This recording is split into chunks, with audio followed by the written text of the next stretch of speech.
Canadians and their health care providers. How am I doing for times? I will continue after the question period. Thank you. The Honourable Parliamentary Secretary will have 4 minutes remaining for his remarks when the House next returns to debate on the question, and of course the usual 5 minutes for questions and comments. Déclaration de député. Statements. The Honourable Member for Haute-Gaspésie, La Matane, Matpédia. I'm very pleased to say that Force et Démocratie is a new party and it has met all of the conditions of Elections Canada. It's become a recognized party. It will be working for all regions, including metropolitan Montreal. We want tangible gains.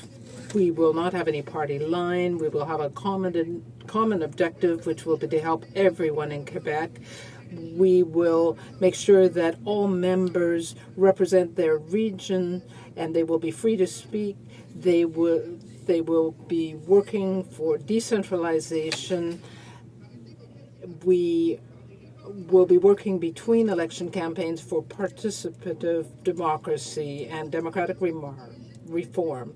We will be bringing together people from every political background. There will be no lack of transparency or kowtowing, and I want to have you bring your strength to work with us. For Etobicoke Lakeshore. Mr. Speaker, the Act Against Slavery was passed in the Legislature of Upper Canada on July 9th, 1793, making Upper Canada the first British colony to abolish slavery. John Graves Simcoe, the then Lieutenant Governor, had been a long-time abolitionist. When he was a British MP, he described slavery as an offence against Christianity. The British Parliament finally abolished slavery in the Empire in 1833. It's appalling that in 2014 we still have slavery in the world. According to NGOs and media reports, thousands of women and girls in Iraq have been forced into marriage and sexual slavery by Islamic State fighters. An Islamic State document obtained by Iraqi news outlets in October indicates that Yazidi and Christian girls aged 10 to 20 years old are sold for $129, while those aged 1 to 9 years old are sold for $172. Wow. This barbaric practice must be stopped. I applaud our government, along with those of our like-minded allies, for intervening. When the world faces a regime as evil as the Islamic State, we know that doing nothing is not an option. Honourable Member for Dartmouth Cold Harbour. Thank you, Mr. Speaker. The Sawmill River runs through beautiful downtown Dartmouth between the Atlantic Ocean and Lake Bannock as part of the Shubenacadie Canal system, but unfortunately it's been buried since 1972. A grassroots campaign to daylight the Sawmill River is gaining momentum, and I want to tell you that I think it's a great idea, and for the following reasons. Water quality would improve dramatically, and fish passage to Lake Bannock will enhance the river's economic, cultural, and ecological value. Residents and visitors would also enjoy the benefits of increased heritage, interpretation, tourism, and recreational opportunities. I want to thank Walter Riggin from the Sackville Rivers Association and Jocelyn Rankin from the Ecology Action Centre for championing this important idea. Mr. Speaker, I am committed to working with other levels of government to support this goal and see this wonderful dream come true for Dartmouth. Here, Honourable Member for Dufferin-Caledon. Mr. Speaker, recently I had the privilege of being present at the Orangeville Legion for the awarding of the French Legion of Honor to a distinguished World War II veteran in my riding, Mr. Fred Heber. Mr. Heber was a gunner with the Royal Canadian Artillery from 1941 through 1946.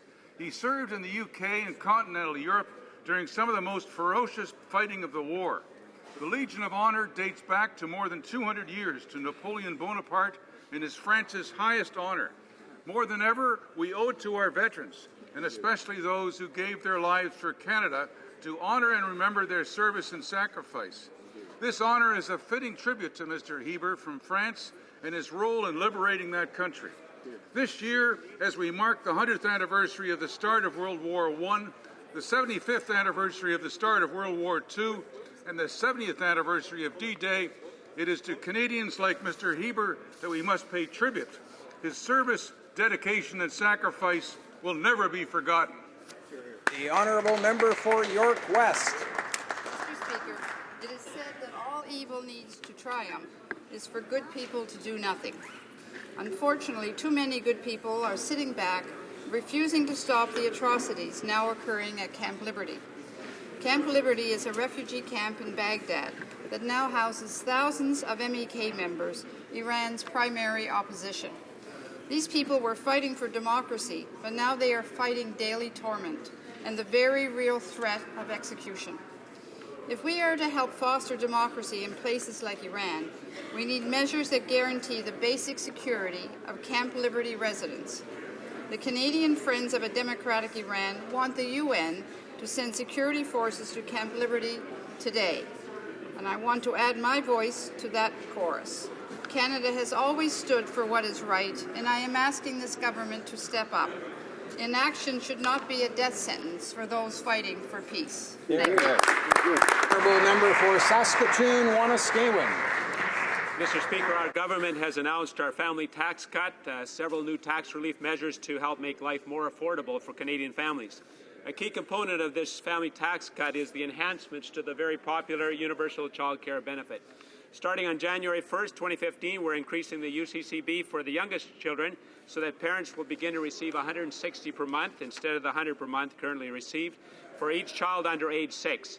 We're also expanding the UCCB to children 6 and over so that parents will begin to receive $60 per month for children aged 6 to 17. With the enhancement of the UCCB, we're ending the child tax credit, not to be confused with the Canada Child Tax Benefit. The Canada Child Tax Benefit, or CCTB, remains untouched with our new family tax proposals, so parents will continue to receive that benefit as well. All Canadian families with children will benefit from these new measures that our Conservative government is implementing to start off the new year 2015. Honourable member for Nanaimo, Cowichan. Mr. Speaker, Dr. Frances Oldham Kelsey, born in Cobble Hill, British Columbia, began her work with the American Food and Drug Administration in 1960. In the first month at the FDA, she was pressured to approve the release of a sleeping pill for pregnant women called thalidomide. She had seen data that women who use the drug repeatedly experience dangerous side effects. In 1961, when British reports of severe birth defects in children started, that was the information that Dr. Kelsey needed to block approval of the drug in the U.S., which eventually led to its ban around the world. Dr. Kelsey should be recognized as a person of national historic significance. In fact, the Historic Sites and Monuments Board of Canada says it wants to direct more attention to the history of women.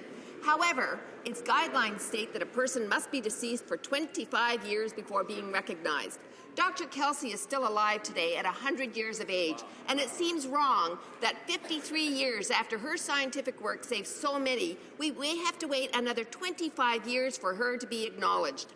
I urge the Minister not to delay and to take the necessary steps to honour Dr. Frances Kelsey. The honourable member for York Centre. Speaker, it is my great pleasure to recognize the contributions B'nai B'rith Canada has made to this country since its founding in 1875. Many Canadians, including myself, my family and friends, have grown up participating in B'nai B'rith programs. From attending summer camp to youth organizations and sports leagues, B'nai B'rith is a rite of passage for most Jewish youth in Canada. But B'nai B'rith is more. The organization is one of Canada's premier defenders of human rights. Their annual audit of anti-Semitic incidents is an important tool for policymakers and law enforcement. They also assist low-income families with housing and food, and just recently opened a state-of-the-art Alzheimer's residence and research facility in York Centre. Tonight on Parliament Hill, MPs, senators and staff will come together to commemorate this important Canadian institution. We will also honour B'nai B'rith's outgoing CEO, Frank Diamond, and his contribution he has made over the last 36 years defending Canadian values. Incoming CEO Michael Mawson has now taken the helm of B'nai B'rith. A lawyer, accomplished business person, Michael has been a strong voice in the community. We wish him a mazel tov. Canada is a better country because of B'nai B'rith. I wish the organization a Yasher Koach, and may they enjoy many more years of great success. The honourable member for Leeds-Grenville.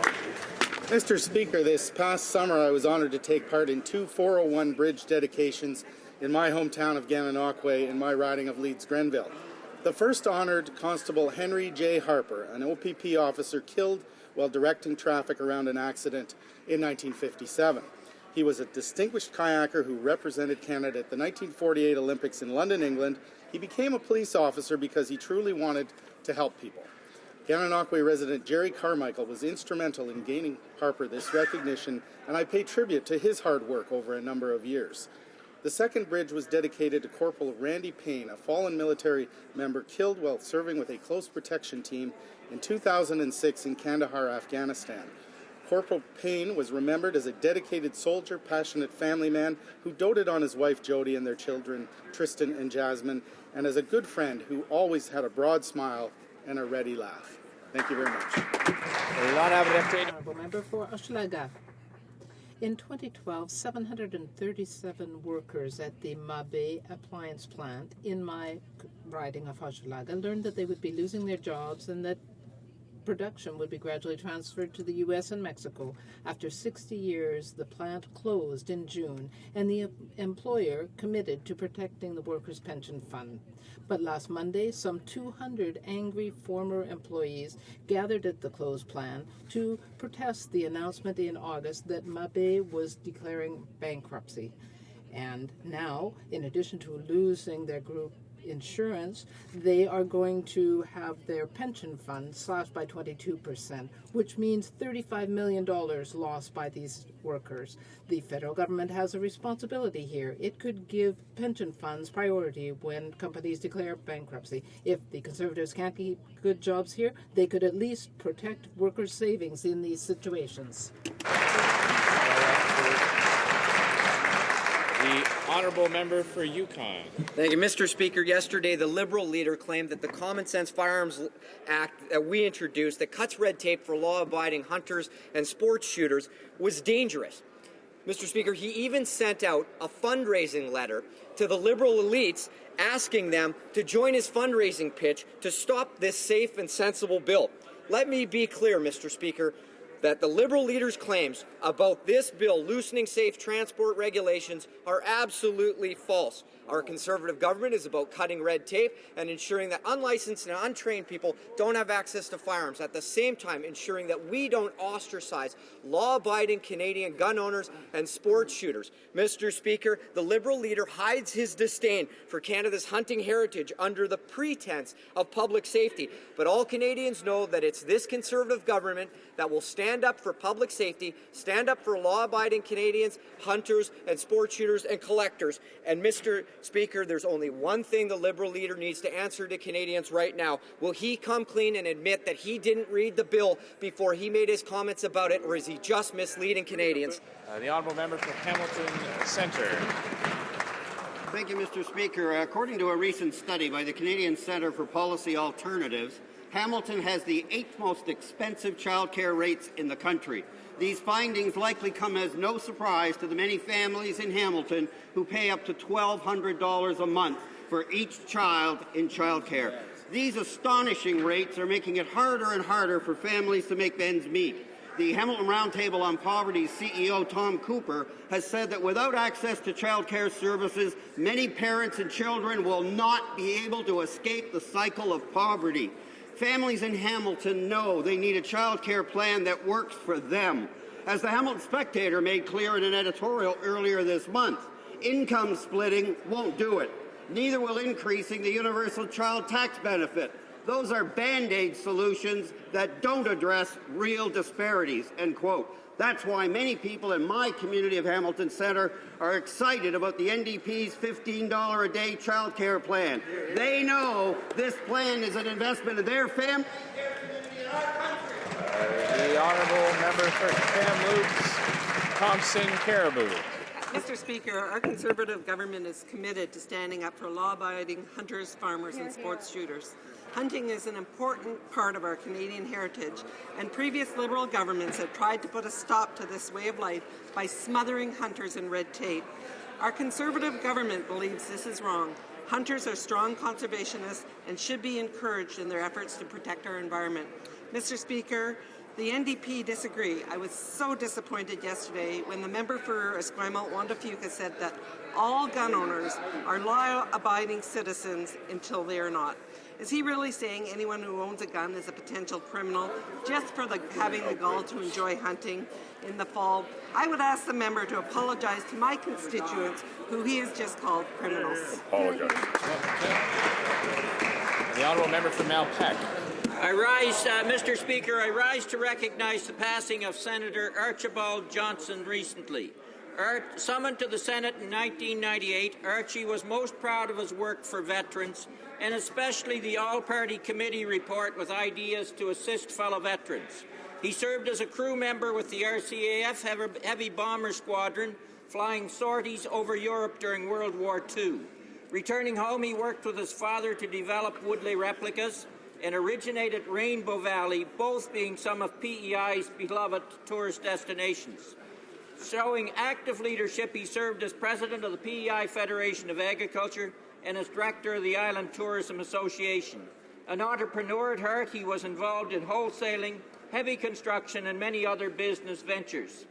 Retired, he never slowed down, and at age 77 took to writing books, publishing several on topics ranging from bomber command to collections on well-known islanders. His love for his wife Felicia showed through in all he done. The honourable member for Willowdale. Thank you, Mr. Speaker. Thanks to our new family tax cut, 100% of families with children in Willowdale will be better off. Every parent in Canada, like the Stratton family in my riding, will now receive just under $2,000 per year per child. While we are giving back to Canadian families, the opposition has already promised they would take money away from families. While we are cutting taxes, the Liberal leader wants to raise taxes. While our plan helps 100% of families with kids, the NDP plan helps only 10% of families. Mr. Speaker, our tax cut plan will benefit every family in Canada with children, and that's well over 4,000 families. Only this Conservative government can be trusted to put more money back into the pockets of each and every family with children in Canada. Thank you, Mr. Speaker. Honourable member for Trois-Rivières. Mr. Speaker, yesterday the government launched 2 new Twitter accounts, one in French, one in English. They're supposed to be Canada's new voice in the world, it seems. The English account may not be slick, but the French account is a real disaster. I don't even know where to start. We could talk about the poor quality of the French, which uses words wrongly.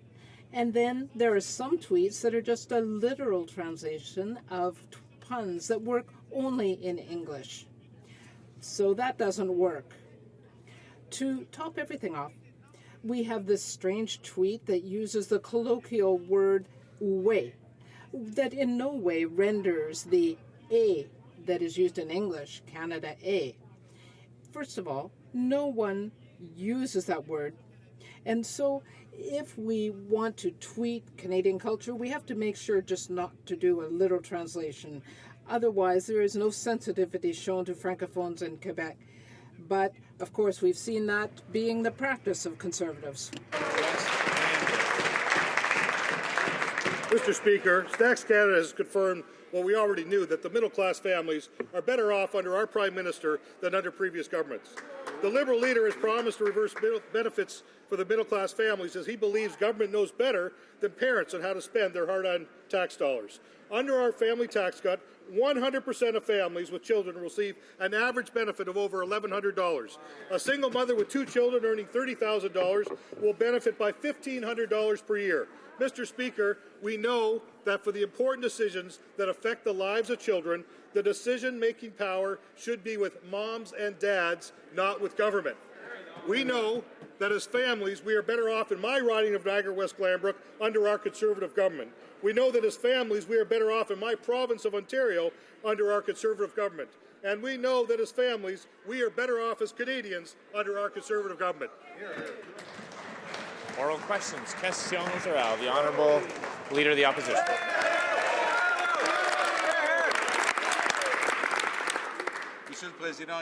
Mr. Speaker, over 30 years ago, Quebec banned any form of advertising, including junk food advertising, targeting children under 13. And the result was very interesting. According to a recent study, weekly consumption of junk food in Quebec dropped by 13% since that time. Quebec has one of the lowest child obesity rates in Canada. That is good for health, it's good for the healthcare system, and it's good for our children. If Conservatives truly care about our children's health, will they do the same thing? Yes or no?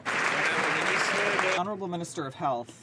Well, Thank you, Mr. Speaker. We've been very focused on this issue. As the member reflects, 1 in 3 Canadian children right now are obese, and we are very concerned about that. And that's why we've not only been investing in research on the issue, we've also been investing in programs on the ground, like the Play Exchange, which is a competition to design new ways to get kids off the couch and into play. Our Air Miles reward program, which is basically giving people who exercise rewards. We're seeing people exercise more. There's lots more to do, Mr. Speaker, but we're very focused on this issue.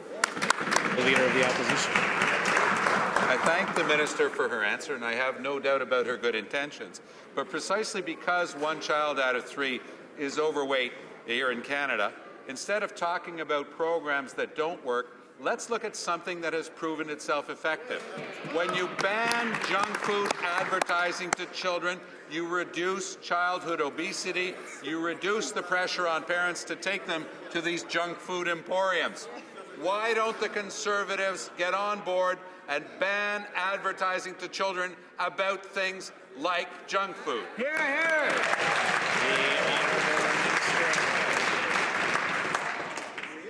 Mr. Speaker, there are many things that we have to do to tackle this issue, but the most important thing we can do is to get kids, even if they're eating healthy, off the couch, away from video games, and out onto the streets and into parks to actually exercise. And Mr. Speaker, of course, we've now doubled the child fitness tax credits. We want to make sports and organized sports and informal play affordable for kids. And Mr. Speaker, we'll continue to focus on this. Leader of the Opposition. Yesterday, the Prime Minister recognized that despite a legal settlement in the 1960s, thalidomide victims need additional support. For people who were affected by this drug, every day is a struggle, even 50 years later. Will the government support our motion to provide ongoing compensation for thalidomide victims in Canada? Government support our motion to provide ongoing compensation to thalidomide victims in Canada. The Honourable Minister of Health. Mr. Speaker, of course the government will support the motion, and the government looks forward to sitting down with these victims and working with them on their care needs. This was an incredibly tragic event, and all of us share in that sorrow. It reminds us day in and day out of how important it is to ensure that we have the safest drug system and safety system in the world, and Canada does have that, Mr. Speaker. We're proud of that. We have to make sure nothing like this ever happens again. I look forward to my meeting with the victims next week. You're done. Honourable Leader of the Opposition. Mr. Speaker, according to a new study, over 1/3 of Canadian women have been victims of domestic violence. Mr. Speaker, according to a new study, over 1/3 of Canadian women have been victims of domestic violence, and this violence impacts the most vulnerable members of our society, including Canadians with disabilities, First Nations, and members of the LGBT community. Will the Minister of Status of Women reach out to stakeholders and victims groups to find concrete solutions to end this epidemic of domestic violence? The Honourable Minister.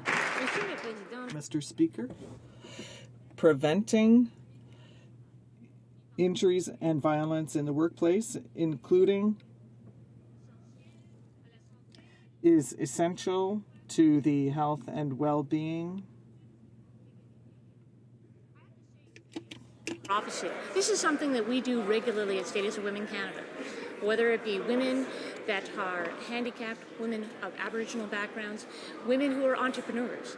Making sure that the workplace is safe is what we are very much focused on. Making sure that we eliminate violence against women and girls is a top priority of this government. Honourable Leader of the Opposition. Speaker, because the Canadian Labour Congress study found that domestic violence not only impacted Canadians' home lives, but of course their work lives as well as a direct consequence. 75% of victims said that domestic violence impacted them at work, and domestic violence costs employers $80 million a year. So the only question we have for the Minister as a result of her intervention is this: will she sit down with unions and employers to address the impact that domestic violence is having in the workplace? The the Honourable Minister for the Status of Women. Thank you very much, Mr. Speaker. And I will say to the Leader of the Opposition, actually, I had the great opportunity to speak to the President of the CLC just this morning, as well as to the President of FEDCO and the Chairman, Steve Bedard. Both have agreed to meet with me next week to speak about this specific issue to make sure we are making sure that mental health in the workplace is something that is resolved. The Honourable Member for Westmount Ville-Marie. Monsieur le Président. Mr. Speaker, the Auditor General tabled a scathing report about our veterans and this Conservatives government's contempt for them. The Minister is not available to answer questions. The Minister has a well-deserved reputation of avoiding difficult questions. Where are his priorities? Why are the Conservatives hiding instead of owning up to their contempt for our veterans?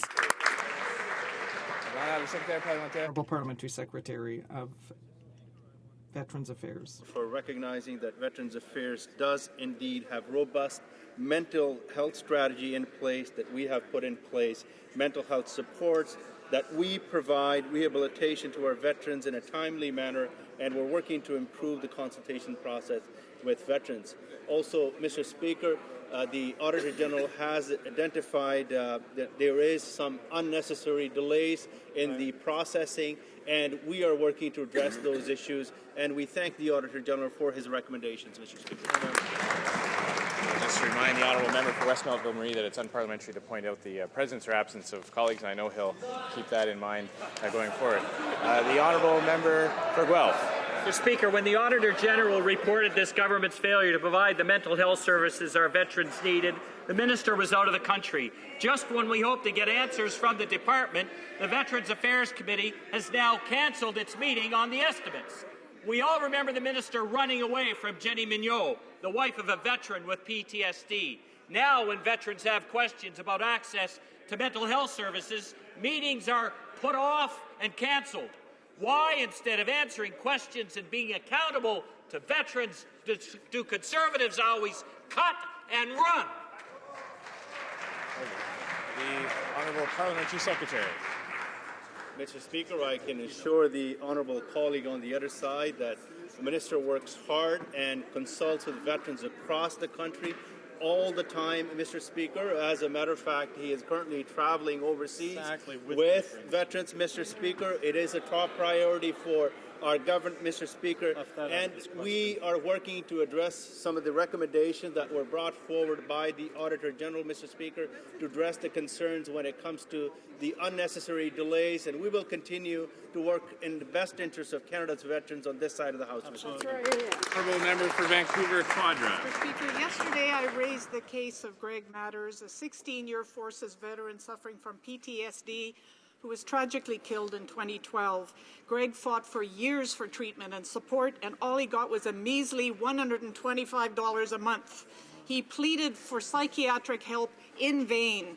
His death could have been avoided.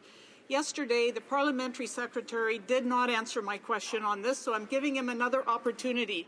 When will the government finally respect our veterans, fix these problems, and prevent these deaths from happening? The Honourable Minister of National Defence. Mr. Speaker, no government has brought more respect and more resources to help our veterans, the members of the armed forces, than this government, Mr. Speaker. We have increased the annual health care budget by over $10 million. We work with individuals who are suffering from PTSD. This has been a priority for the armed forces, and I know that we encourage everyone who has any difficulties in this area to reach out, and they'll get the help that they need. The Honourable Member for Châteauguay Saint-Constant. Distress levels among our veterans are reaching alarming levels. Despite the promises of the Conservatives, nothing has changed. In 2009, the government committed to measuring the performance of its mental health strategy to ensure that it truly responded to veterans' needs. The Auditor General confirmed this week that the government never followed up on this commitment. Why is the minister trying to save money at the expense of our veterans, and why isn't he committing to ensure that their needs are met in terms of mental health care?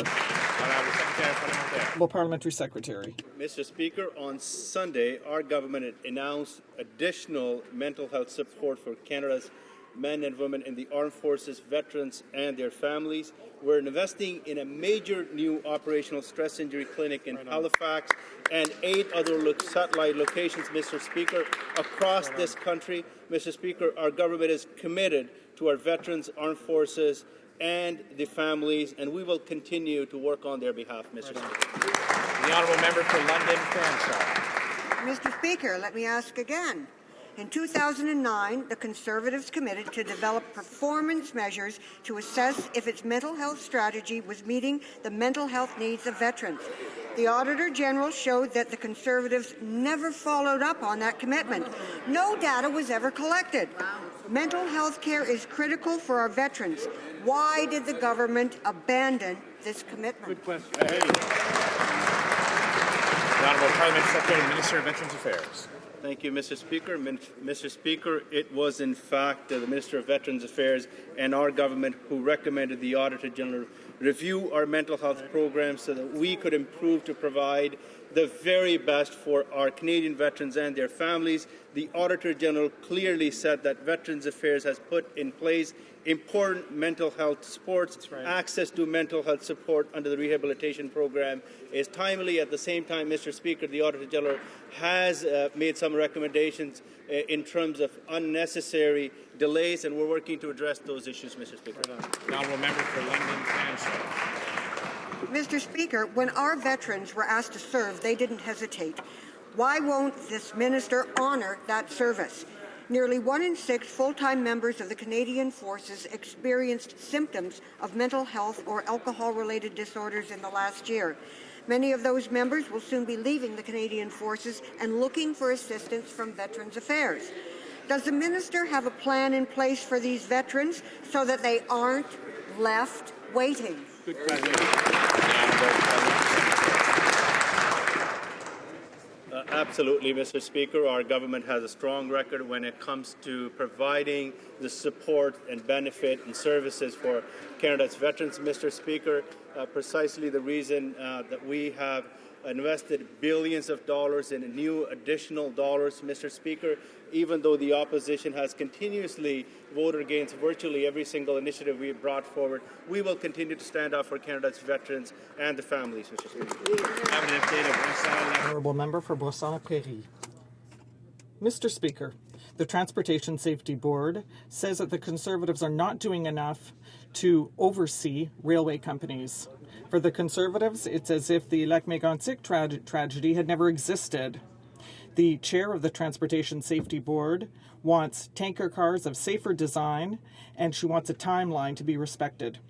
When will the government listen to the Transportation Safety Board and ensure that the population is protected?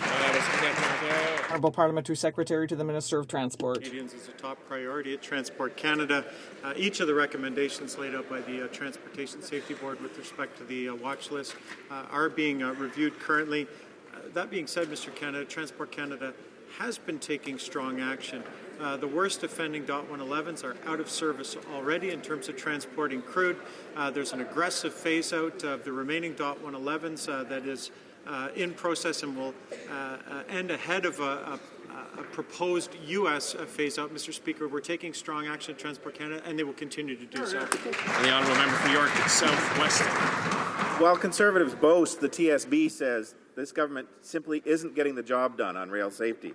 Yesterday, the president of the Transportation Safety Board, Kathy Fox, said, quote, actions taken to date are insufficient.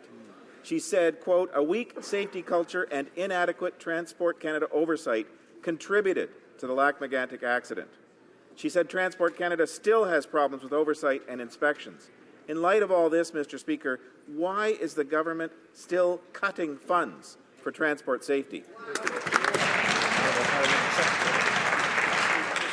The member has it all wrong. The frontline safety continues to get a boost in terms of the operational spending of our Rail Safety Director. Mr. Speaker, this government continues to take strong action. Now, what the watch list did show, Mr. Speaker, is that 74 out of 77 watch list items are either fully satisfactory or in progress. And no wonder, Mr. Speaker, look what we have. New compliance tools coming into force on railway operating certificates, new administrative monetary penalties, all these to make railways more compliant in what they do, Mr. Speaker. The DOT 111s I spoke of, there are regulations already on new enhanced standards, and there's new tanker safety. The honourable member for Parkdale High Park.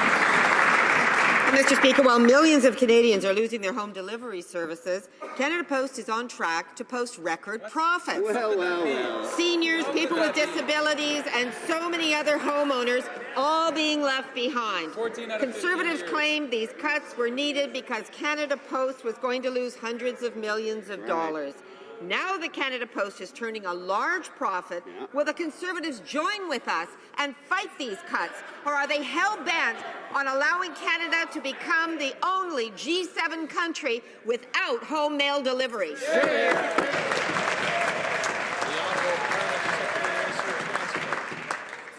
Generous reading of the facts, Mr. Speaker. Here are the facts. Canada Post delivered 1.2 billion fewer letters in 2013 than in 2006. Two-thirds of Canadians currently do not receive mail at their home address, at their door-to-door, Mr. Speaker. And Canada Post must balance its books. That is their responsibility, and taxpayers expect them to do that. Honourable member for Rosemont, it's Patry. The Conservatives claimed from the rooftops that home mail delivery had to be cut because Canada Post was losing money, and yet it just posted a profit of $13 million. This is the third profitable quarter in a row. Not bad for a company that the Conference Board and the Conservatives predicted was going to lose $274 million this year. Will the Conservatives finally admit that their decision to end home mail delivery has nothing to do with its finances and that it's a strictly ideological decision? Again, another attack against our public services? Honourable Parliamentary Secretary. Perhaps the member would like to read the annual reports of Canada Post that show for the last 3 years it has consistently turned major losses, Mr. Speaker. That's because 1.2 billion fewer letters were delivered in 2013 than in 2006, Mr. Speaker. The Crown Corporation has taken measures to try to turn that situation around, Mr. Speaker, and the member should get behind the 5-point plan. The Honourable Member for Rivière-du-Nord. So, where, if we believe the Conservatives and the New Canada Twitter account, where Quebecers and Francophones, where, speak like this. It's completely ridiculous and disconnected from reality. It's another advertising campaign designed in English and then translated. With the Conservatives, we get the impression that Canada has two official languages, English and translated English. How could the Minister of Foreign Affairs let something like this happen? It's so stupid.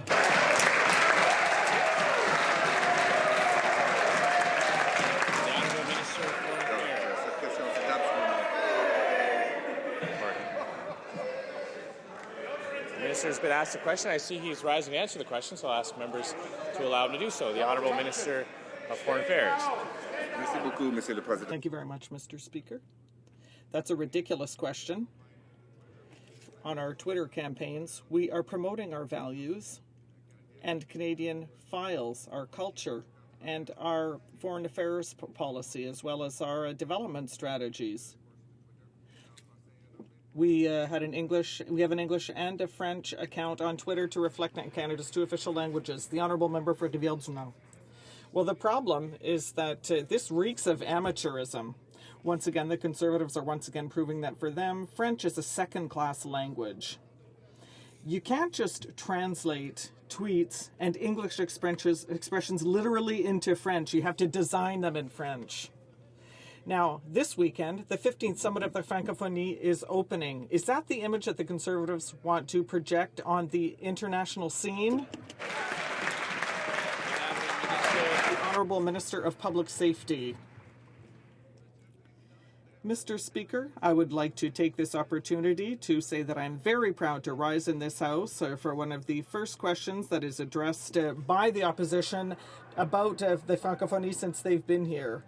Mr. Speaker, Canada and Quebec, which sits on the Francophonie, and that was given by a Conservative government, and New Brunswick, we are going to support Michaëlle Jean's candidacy so that French is visible across Canada, and we're proud of that, Mr. Speaker.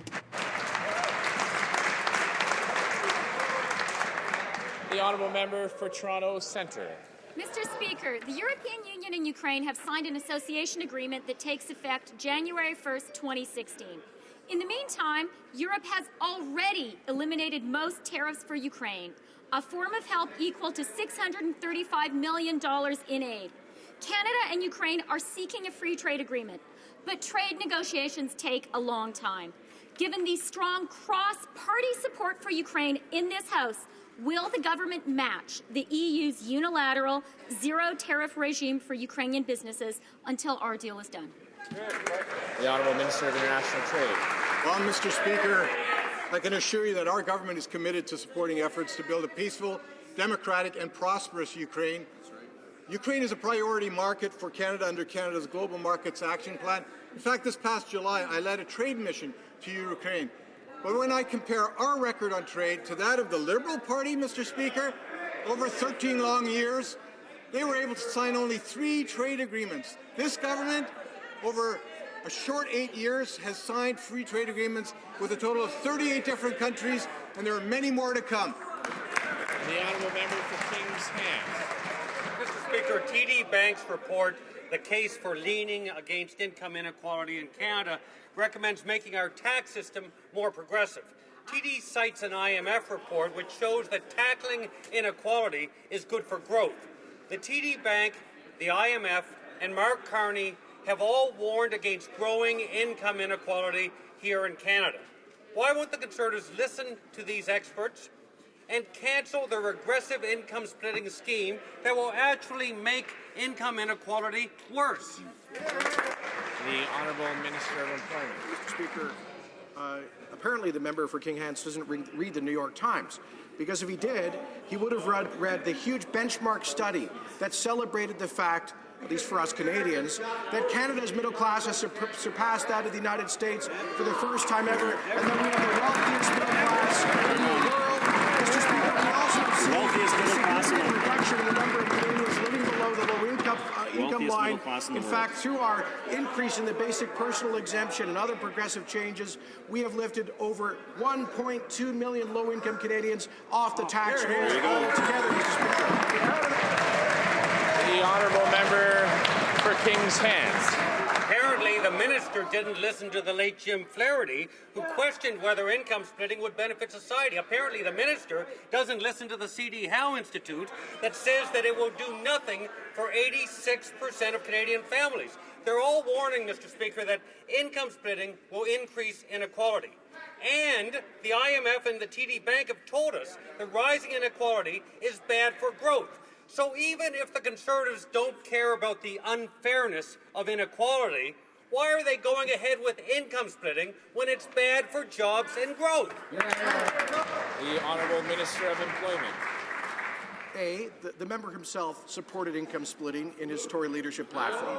B, we did listen to constructive criticism, which is why we capped the benefit for income splitting at $2,000 for family, ensuring that 2/3 of the benefits from the overall package flow to modest and low-income families. C, Mr. Speaker, this change is part of the Universal Choice and Childcare Benefit Enhancement that will deliver a benefit to 100% of families. But if benefiting more people is the criteria for supporting tax cuts, then why did the Liberal Party vote against and continues to oppose the only tax cut that 100% of Canadians enjoy, the cut in the GST? The Honourable Member for Churchill. Mr. Speaker, a new survey has found that 33.6% of workers have faced domestic violence, and that this violence follows workers to their jobs every day. It can continue throughout the day through abusive texts, emails, or phone calls, and it has a devastating impact. Will the Minister of Labour convene a round-table meeting that includes Labour, employers and government officials as a first step in dealing with this widespread problem? The Honourable Minister of Labour. Thank you very much, Mr. Speaker. In preventing illness and injury in the workplace, particularly mental health issues, including domestic violence, is an essential component of health and the well-being of all Canadians. And as I said earlier in this place, I have already spoken just this morning with the President of the Canada Labour Congress, Hussein Yousaf, speaking to his counterparts at both FEDCO as well as the chairman there, Steve Bedard, to make sure that we are meeting next week to address this issue and move forward on it. This is a combined responsibility, whether it be government, union leadership, employer leadership. We do have to be in this together, and I would implore the members opposite, please stop voting against the things we're trying to do to improve the mental health of Canadians. The Honourable Member for Churchill. Mr. Speaker, the issue of domestic violence requires federal leadership, and that's what we're here calling for. We cannot continue to sweep the issue of domestic violence under the carpet. The statistics speak for themselves. 1/3 of workers have said that they had been victims of domestic violence. 35% said they know at least one colleague who's been a victim of violence. Will the minister show some leadership and convene this round table to find tangible solutions to the problem of domestic violence? The Honourable Minister. He has shown leadership, Mr. Speaker, and the opposition continue to vote against those opportunities to support Canadians, both in the workplace and at home. So whether it be eliminating violence against women and girls, or making sure an action plan is in place for those that are murdered and missing Aboriginal women, making sure that those things are in place for the mental health of those in the workplace, I encourage the opposition, please get on board. Vote for what we're putting forward to make sure Canadians are safe and healthy. Honourable Member for Argenteuil-Papineau-Mirabel. Mr. Speaker, the statistics are really troubling. 82% of workers who reported being victims of domestic violence said that this violence had harmed their job performance. 40% said that this had prevented them from going to work, and almost 10% said that they had lost their jobs as a result. Does the minister acknowledge the extent of the situation, and will she sit down with the stakeholders to find solutions that work? The Honourable Minister. When it comes to preventing illness and injury in the workplace, it is job number one at the Labour program, and that's why actually just 2 weeks ago, employers and employees, unions and employers, and myself and my Deputy Minister met together in Toronto at a large forum to address these issues, mental health, making sure that issues of harassment and other things in the workplace are addressed. We're ahead of the ball on you on this one. We've already done it. I hope you'll participate in the future. We'd like to remind the Minister to address her comments through the chair, not directly at her colleagues. The Honourable Member for Halifax. Mr. Speaker, domestic violence isn't just an issue for workplaces. Half of women and girls in Canada will face physical or sexual violence in their lifetimes. More needs to be done to support women who are trying to escape this violence, especially First Nations, Inuit, and Métis women who face violence at catastrophic rates. Will this government work with the NDP to create an action plan to end violence against women? The Honourable Minister for Society. Mr. Speaker, violence against women and girls is simply unacceptable, and this government is on the record of stating that again and again. But, you know, I do find it strikingly odd. The opposition opposed every action we've taken to combat criminals and support victims. So I guess I just find it's passing strange. They're asking for this today when this government has moved forward on a number of initiatives, whether that be safe streets, whether that be a victim's bill of rights. They vote against them all. I encourage them, get on board. Let's make sure that we're eliminating violence against women and girls. The Honourable Member for Brandon Sir. Speaker, the opposition's record on infrastructure is abysmal. The Liberals did nothing in 13 years in power. The NDP have voted against every penny that we've ever put forward. And, Mr. Speaker, that's quite a contrast from our Conservative government that has put the Building Canada plan in place and enhanced the gas tax. And get this, Mr. Speaker, they doubled it, indexed it, and made it permanent.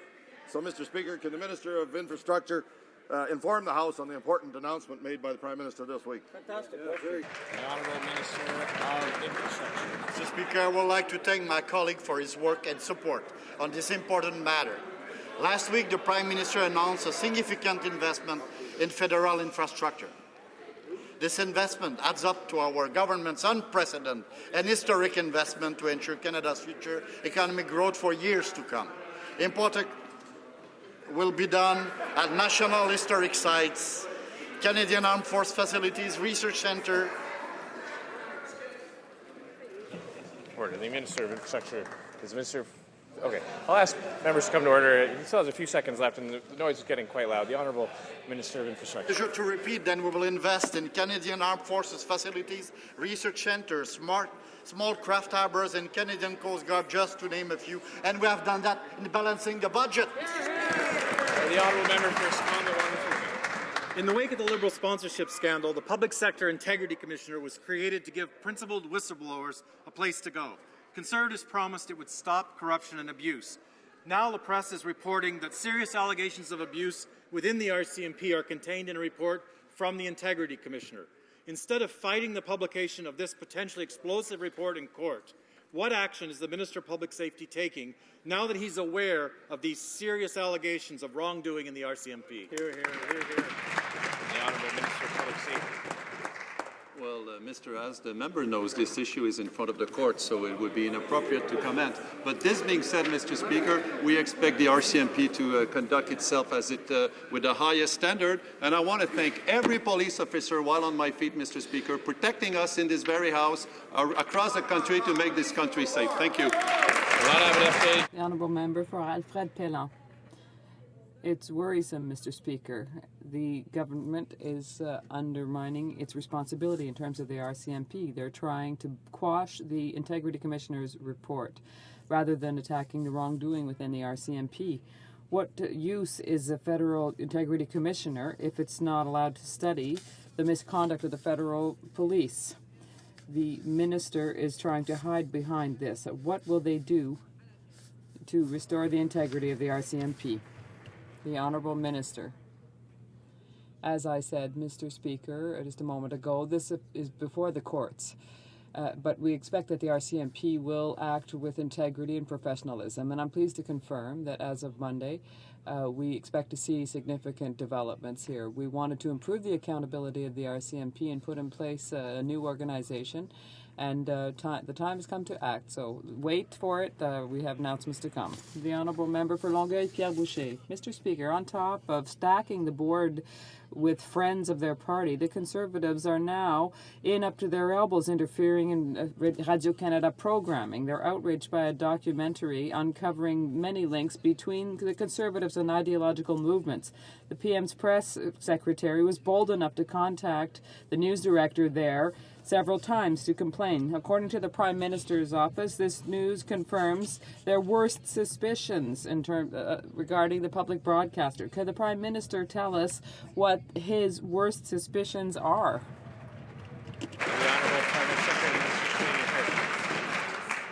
Mr. Speaker, the CBC Ombudsman is charged with representing the interests of the public by investigating and addressing complaints such as the one referred to by the member.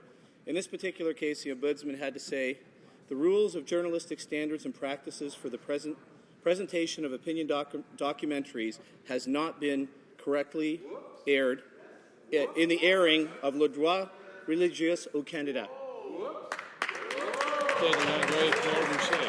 Honourable Member. Now, just a member, he just quoted one line out of 25, because just a second, Mr. Vallée, like anybody else, can complain against the public broadcaster, but when he's the Prime Minister's press secretary who threatens the news director, that's another story. And on top of that, when he sees that the news director maintains his position, Vallée writes that we have to consider other options, well, that becomes a threat. When it comes from the office that holds the purse strings, we have to have a really big problem. How can the ministers believe what she says about Radio-Canada and that it's not ideological? Come on. Speaker, I'm not sure if the member actually heard the response to the question. A lot of smoke and mirrors there, a lot of accusations. But we'll take the word of the Ombudsman on this matter, and he ruled on this, and he indicated that in terms of the presentation of opinion documentaries, it had not been correctly applied in the airing. So don't listen to anyone else. Listen to the Ombudsman. He made the ruling and said it was incorrect. The honourable member for York West. Mr. Speaker, for most Canadians, there's nothing better than spending time with family after a long day at work. But for many in the GTA, getting home now takes much longer. Traffic gridlock in Toronto costs the economy up to $11 billion and adds frustration and expense to the workday. Worse yet, it robs people of quality time with their families. Rather than running ads and re-announcing as this government does old promises, when is this government going to take things seriously and start investing in the serious infrastructure and transit needs of all of our cities? The Honourable Minister for Infrastructure. Mr. Speaker, as you know, we are the government that has invested the most in public transit in the history of this country. All of the transport companies across the country recognize that, and we've done that while respecting the areas of jurisdiction because they report to the provinces and municipalities. And I know the opposition wants to criticize us, but we respect our partners. Mr. Speaker, federal infrastructure spending has dropped by 90% this year. The money that the government has promised municipalities won't arrive until after the next election. Many of the roads and bridges were built by the federal government almost 50 years ago, and it's those roads and bridges that are now falling apart and need help now. Calgary's infrastructure deficit is $3.2 billion. Clearly, sending Conservatives to the House of Parliament has not helped that city. If the federal government knows that its own roads and bridges need repair, why does it not know that cities in this country need the same help? Why won't they fund those cities now? Why won't they step up to the plate now? Why are they missing in action? The Honourable Minister of Infrastructure. Completely wrong, Mr. Speaker. Last summer, everybody in the country were saying there's too much work in the streets and the roads of this country. We have problem of traffic because everywhere they will walk on roads, and that's completely false, Mr. Speaker. The money is already available, like you know. For the gas tax fund, we're working with all provinces and territories. We already have invested more than $600 million this year for projects, and we'll have a lot to come. That's completely wrong. Our government is delivering, never delivered. I've done it. Mr. Speaker, this week 65,000 Canadians petitioned Port Metro Vancouver calling on this government to halt shipments of endangered whale products through Canadian territory. We've learned that Canada is being used as a conduit to ship prohibited meat from the most endangered whales on Earth, from Iceland to Japan, despite Canada's international commitment not to trade in those species. Will the minister stop this facilitation of trade in the most endangered species on Earth? Thank you, Mr. Speaker. I'd be glad to take that member's question under advisement. Our government has been very clear that we stand against the trade in endangered species, but it also allows me to point out the hypocrisy of the NDP. This is a party that stands in this House day after day attacking our efforts to expand legitimate trade around the world, opening up new markets for Canadians, opening up new markets for Canadian investors. Mr. Speaker, on this side of the world, of the aisle, we stand up for Canadians, we stand up for Canadian companies, and we stand up for Canada's interests. The Honourable Member for Vancouver Kingsway. Well, Mr. Speaker, this minister has the power to stop this practice if he wants to, just like the U.S. has done. Port Metro Vancouver says, quote, the shipment of whale meat from a convention-listed endangered species is inconsistent with Canada's trade priorities and is something we do not support. And in February, the Minister of Foreign Affairs called on world governments to protect threatened species and act before it's too late. Will the Minister of Trade heed the Port of Vancouver and his own colleagues' advice before it's too late? The Honourable Minister of International Trade. Well, Mr. Speaker, I can assure the member that all trade that takes place within Canada and with its trading partners takes place in accordance with Canadian law as well as international law. We stand up for the protection of endangered species. But, Mr. Speaker, I'll go right back to the NDP. They're talking about trade. I mean, this is the party that is ideologically opposed to trade, that is opposed to almost every single trade initiative that this government has brought forward. Mr. Speaker, it's time that they stand up in this House and understand and articulate a clear support for Canada's trade and investment objectives all around the world. Bravo. The honourable member for Pickering, Scarborough East. Mr. Speaker, recent events in Eastern Europe have plunged what was a calm and a stable region into a state of heightened tension. The military aggression from the Putin regime towards Ukraine is completely unacceptable. This is why Canada has already made a significant contribution to Operation Reassurance. This includes CF-18 fighter jets for the Baltic air policing, the deployment of HMCS Toronto in the Mediterranean, and numerous training exercises by our armed forces personnel being conducted in Poland. Can the Minister of National Defense please update the House on our government's action to support the people of Ukraine? Hear, hear. The Honourable Minister of National Defense. Thank you, Mr. Speaker. I can confirm to this House that the first shipment of surplus military equipment to Ukraine has left via C-17 strategic airlifter this morning from CFB Trenton. This shipment includes 3,000 pairs of boots, 2,400 coats, 3,500 pairs of pants, and 3,300 pairs of gloves, and responds directly to a request for assistance from the Ukrainian government. We will also provide a military field hospital, as well as equipment such as tactical comm systems, tactical medical kits, and both night and thermal vision goggles. Make no mistake, we stand in solidarity with the Ukrainian people, and once again, we're sending the message to Putin, you need to get out of Ukraine. The Honourable Member for Saint-Laurent-Cartierville. Mr. Speaker, at Library and Archives Canada, the acquisition and cataloguing of documents is badly done. 98,000 boxes of documents are gathering dust. $15 million have been wasted on digitization that is still not existed. It's a chain of horrors that the Auditor General has revealed. The Minister blames the former administration. So why is it still in place for 4 years if it was so incompetent?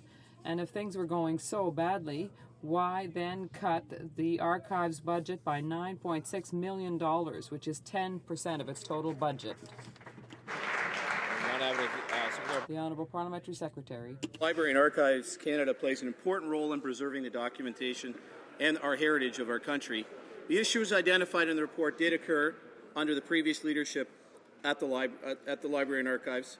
Our government has put new leadership in place. Mr. Guy Berthiaume and LAC is now developing a more robust digital strategy for implementation, Mr. Speaker, which begins in the spring of 2015. The Honourable Member from the Niagara College. Mr. Speaker, twice in the last 3 years, Transport Canada said it was creating a federal inventory of derelict vessels. But the government doesn't define what a derelict vessel is or give any indication it will deal with the growing problem of abandoned boats, barges, and other watercraft. The Union of BC Municipalities made a suggestion: set up a removal program and designate the Canadian Coast Guard as receiver of wrecks and derelicts. When will the minister respond to the calls for concrete action on derelict vessels? Mr.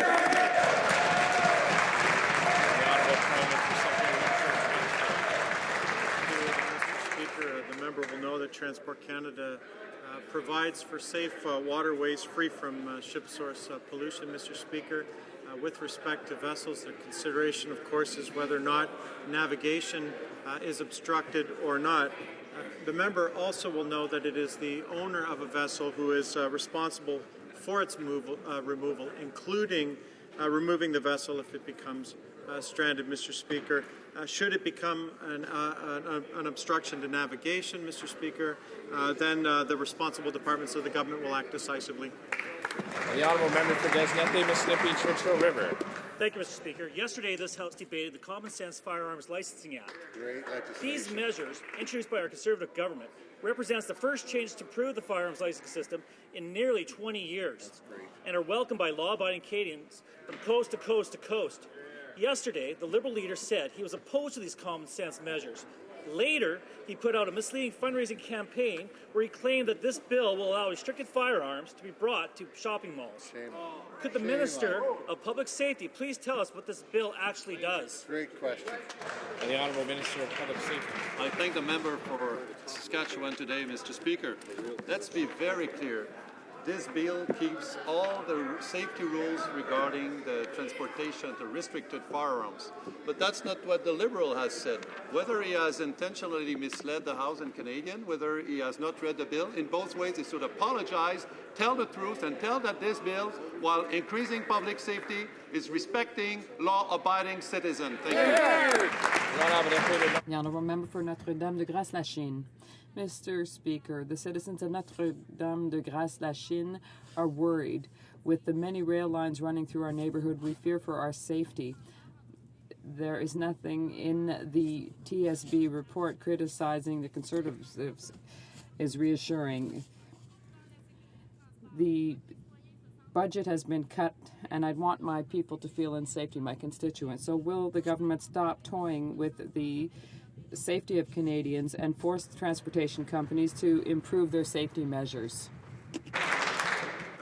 Mr. Speaker, that member was at committee today when officials testified that, in fact, for example, the Transportation of Dangerous Goods Directorate's budget is at $20 million, up from $13 million, Mr. Speaker. So clearly we're making the right investments, strategic investments, to ensure that our oversight system is in hand, Mr. Speaker. But we've taken a number of other very important measures, Mr. Speaker, everything from DOT 111s, removing the most offensive from the transport of crude oil, working on new standards for new tanker design, information sharing with municipalities, new additional safety measures for runaway trains. I could go on and on, Mr. The Honourable Member for Ahuntsic. The Minister of State for Social Development has misled this House by implying that housing cooperatives will be able to offer long-term subsidies when the agreements come to an end. However, that's not the case. Moreover, the minister claimed that there would be a transfer of funds to the provinces, allowing for funding for affordable housing to remain in place when the agreements expire. She doesn't know what she's talking about. Can you tell us how much money has been transferred to the provinces to save affordable housing in the housing cooperatives?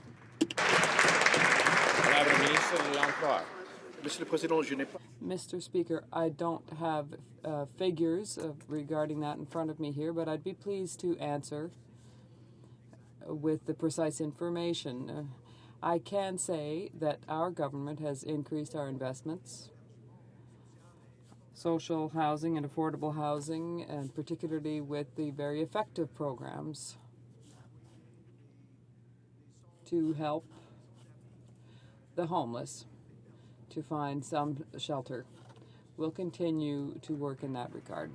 That's question period for today. I understand l'honorable député de Laurier-Saint-Marie a un appel au règlement. The Honourable Member for Laurier-Saint-Marie on a point of order. Mr. Speaker, in a moment I will ask for the unanimous consent of this House to table documents in both official languages. During question period, Mr. Speaker, the Minister of Public Safety said that we had never asked questions on la francophonie. However, 2 days ago, we asked 2 questions about la francophonie. And so I would like to table for this House copies of the 2 questions so that the Minister can be made aware of them.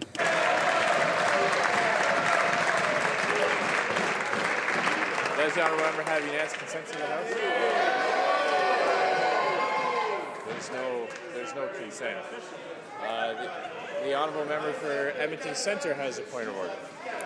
Thank you, Mr. Speaker. Mr. Speaker, there have been consultations, and I believe you'll find unanimous consent for the following motion, that notwithstanding any standing order or unusual practice of the House, Bill S-1001, an act to amend the Eastern Synod of the Evangelical Lutheran Church in Canada Act, be deemed to have been read a second time and referred to a committee of the whole, deemed considered in committee of the whole, deemed reported without amendment, deemed concurred in at report stage, and deemed read the third time and passed.